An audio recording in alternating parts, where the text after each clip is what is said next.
Hey guys, I'm Tom the Tech Chap, and I've been lucky enough to get my hands on the new Honor 20 Pro, and so I want to give you guys a bit of an unboxing and a walkthrough of what's new on Honor's latest 2019 flagship phone. So this is the Honor 20 Pro, although there's also a non-Pro version and a light version. And I've got it in purple. That does look good.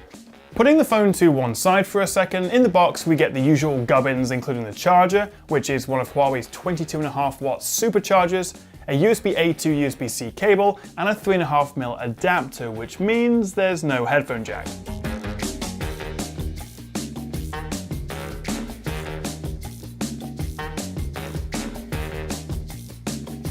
First impressions, it's like the Huawei P30 and the Honor View 20 have had a purple baby.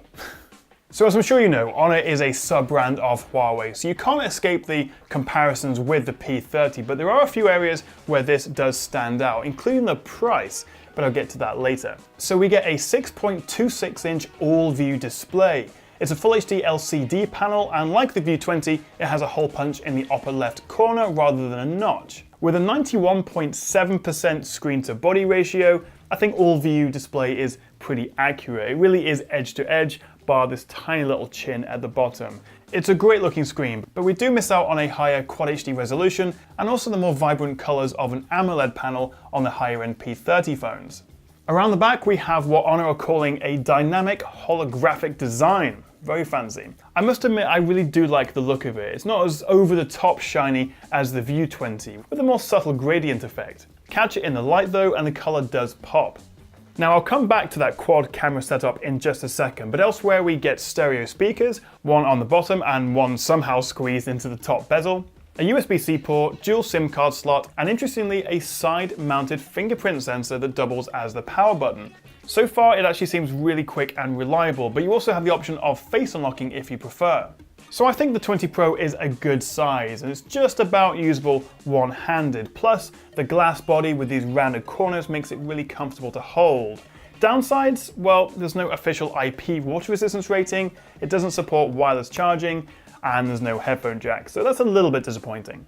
The specs are impressive though. We've got Huawei's latest Kirin 980 processor, 8 gigs of RAM, and 256 gigs of storage. And so as you would expect, this runs every app and game flawlessly, and combined with their GPU Turbo 3.0 technology that limits background activity and boosts performance in games like Fortnite and PUBG, this is a great option if you're a big mobile gamer.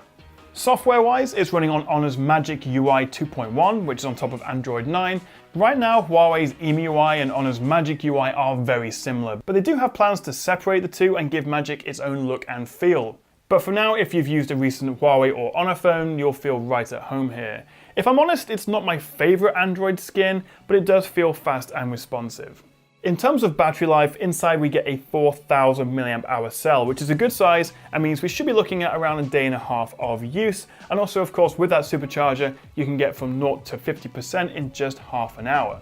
Now let's talk about that camera, which for me is one of the biggest selling points. It's a quad lens setup with a 48 megapixel f1.4 main lens. That's the widest aperture on any phone right now. An 8 megapixel f2.4 telephoto for 3x optical and 5x hybrid zoom. A 16 megapixel f2.2 ultra wide, plus a 2 megapixel f2.4 macro camera if you want to get up close and personal with your subjects. By default, the camera is set to 12 megapixels, but that's actually using Honor's 4-in-1 light fusion technology, fusing together the pixels from the 48 megapixel sensor. But you can actually go into the camera settings menu and choose to capture in full 48 megapixels if you prefer. And if you pick the option with AI Ultra Clarity, or if you just tap on the AI icon on the main camera app, this lets the phone use its AI for object and scene recognition to enhance photos, usually by increasing color vibrancy and sharpness to make it just a little bit more punchy. But you don't have to use this if you don't want to.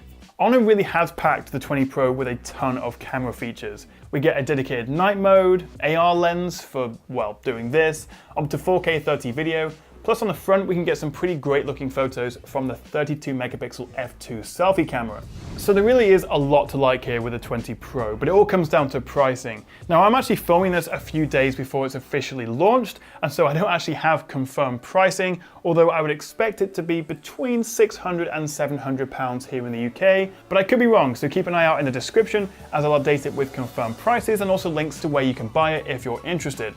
Now a quick mention of the recent Huawei, Honor, Google, US-China issue. I hate that politics has to get involved with technology, but Honor have confirmed the 20 Pro is Google certified. So right now, there aren't any issues with buying it. You will have access to all of Google's services, but going forward, we'll have to wait and see what the long-term impact is of this trade issue. But for now, I have to say I am pretty impressed with what the 20 Pro offers in terms of design, performance, camera quality, and also what we expect to be a very competitive price. But what do you make of the Honor 20 Pro? Would you be tempted to buy one? Let me know what you think of this in the comments below. Thank you so much for watching, guys. If you enjoyed the video and you want to see more of my stuff, then make sure you hit that like and subscribe button down there, and also tap that bell icon so you don't miss out on the next one. And I'll see you guys next time right here on the Tech Chat.